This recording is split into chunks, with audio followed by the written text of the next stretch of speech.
CM Revanth రెడ్డితో భేటీ అయ్యారు BRS MLC చల్లా Venkatramireddy. CM Mahabubnagar జిల్లా పర్యటన సందర్భంగా వెంకట్రామిరెడ్డి కాంగ్రెస్ లో చేరుతారంటున్నారు కాంగ్రెస్ వర్గాలు.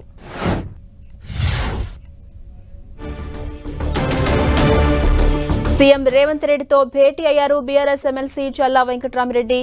సీఎం మహబూబ్నగర్ జిల్లా పర్యటన సందర్భంగా వెంకట్రామిరెడ్డి కాంగ్రెస్ లో చేరబోతున్నారంటూ కాంగ్రెస్ వర్గాలు చెబుతున్నాయి. ఇదే అంశంపై మరింత సమాచారం మా ప్రతినిధి ప్రతాప్ అందిస్తారు. ప్రతాప్, సీఎం రేవంత్ రెడ్డితో బీఆర్ఎస్ ఎమ్మెల్సీ చల్లా వెంకట్రామిరెడ్డి భేటీని ఎలా చూడొచ్చు? అప్డేట్స్ ఏంటి?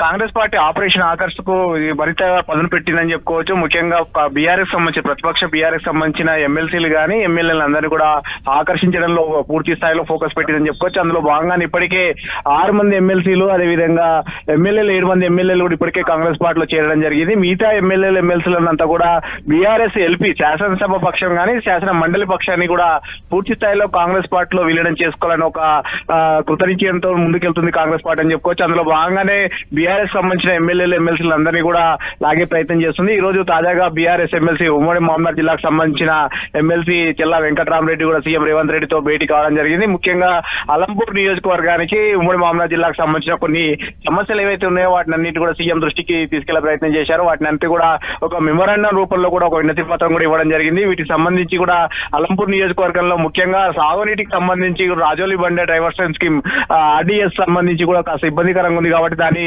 వెంటనే పూర్తి స్థాయిలో చేసిన తర్వాత రైతులకు మేలు కలుగుతుంది కాబట్టి దాన్ని వెంటనే ప్రభుత్వం దృష్టి సారించి పనులు చేయాలని చెప్పేసి వినతి పత్రం కూడా ఇవ్వడం జరిగింది. వీటన్నిటిని కూడా ప్రభుత్వం ఖచ్చితంగా సీరియస్ గా తీసుకుంటుంది. ఉమ్మడి మహబూబ్నగర్ జిల్లాను సస్యశ్యామలం చేస్తామని కూడా సీఎం రేవంత్ రెడ్డి హామీ ఇచ్చినట్టుగా తెలుస్తుంది. ఇక అదే సీఎం తో భేటీ సందర్భంగా కూడా ఆయన దాదాపు కాంగ్రెస్ పార్టీలో చేయడం దాదాపు ఖాయమంటూ కూడా కాంగ్రెస్ పార్టీ వర్గాలు చెప్తున్నాయి. ఆయనతో పాటు ఎమ్మెల్యే విజయుడు కూడా అలంపూర్ ఎమ్మెల్యే విజయుడు కూడా కాంగ్రెస్ పార్టీలో చేరుతారని చెప్పేసి వార్తలు వస్తున్నాయి. అలంపూర్ ఎమ్మెల్యే విజయుడు కూడా పూర్తిగా చల్లా వెంకట్రామిరెడ్డి శిష్యుడుగానే ఉన్నారు కాబట్టి ఆయన కూడా కాంగ్రెస్ పార్టీలో చేయడం దాదాపు ఖాయమంటారు. ఉమ్మడి మహబూబ్నగర్ జిల్లాకు సంబంధించి చూసినట్లయితే కనుక మొన్న అసెంబ్లీ ఎన్నికల్లో 2 ఎమ్మెల్యేలు అలంపూరు అండ్ గద్వాల ఈ 2 ఎమ్మెల్యేలు కూడా కాంగ్రెస్ పార్టీలో చేయడం జరిగింది. వీళ్ళిద్దరు కూడా కాంగ్రెస్ పార్టీలో చేరడానికి సుముఖత వ్యక్తం చేసినని చెప్పుకోవచ్చు. ఇప్పటికే గద్వాల ఎమ్మెల్యే బండ్ల కృష్ణమోహన్ రెడ్డి కాంగ్రెస్ పార్టీలో చేరారు కాబట్టి ఇంకా మిగిలింది అలంపూర్ ఎమ్మెల్యే విజయుడు ఒక్కడు మాత్రమే ఉన్నారు. విజయుడు పూర్తిగా చల్లా వెంకట్రామిరెడ్డి శిష్యుడు కాబట్టి ఆయన ఖచ్చితంగా చల్లా వెంకట్రామిరెడ్డి విజయుడు ఒకటే మాట ఒకటే లైన్ లో ఉంటారు కాబట్టి ఈ రోజు వెంకట్రామిరెడ్డి సీఎం రేవంత్ రెడ్డితో భేటీ అయ్యారు కాబట్టి ఇంకా ఒక వెంకట్రామిరెడ్డితో పాటు విజయుడు కూడా ఇద్దరు కూడా కాంగ్రెస్ పార్టీలో చేరడం దాదాపు ఖాయమని కూడా కాంగ్రెస్ పార్టీ వర్గాలు చెప్తున్నాయి. అంటే ప్రతాప్, వెంకట్రామిరెడ్డి కాంగ్రెస్ లో చేరుతారన్న ప్రచారం బీఆర్ఎస్ జాగ్రత్త పడే అవకాశం ఉందా?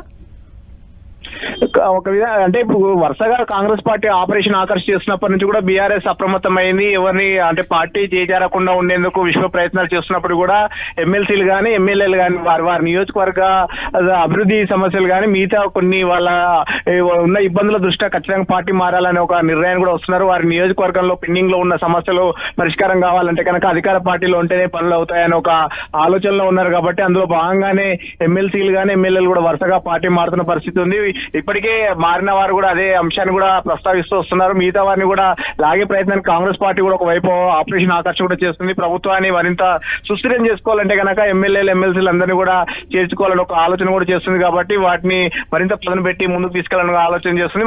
ఎంత ప్రయత్నం అంటే బీఆర్ఎస్ ఎమ్మెల్యేలను ఎమ్మెల్సీలను కాపాడుకునేందుకు ఒకవైపు స్పీకర్ కు ఫిర్యాదు చేస్తుంది, ఫిరాయింపు చట్టం కింద ఫిర్యాదు చేస్తుంది. మరోవైపు హైకోర్టును అని సుప్రీంకోర్టును కూడా ఆశ్రయిస్తుంది. అయితే న్యాయస్థానాన్ని ఆశ్రయించినప్పుడు కూడా ఈ విషయంలో మాత్రం కాంగ్రెస్ పార్టీ ముందుకు వెళ్తూనే ఉంది. అందరినీ కూడా శాసనసభ పక్షాన్ని విలీనం చేసుకునే దిశగా అడుగులేస్తుంది కాబట్టి అందరినీ కూడా ఆపరేషన్ ఆకర్ష్ తోటి అందరినీ లాగే ప్రయత్నం చేస్తుంది కాంగ్రెస్ పార్టీ.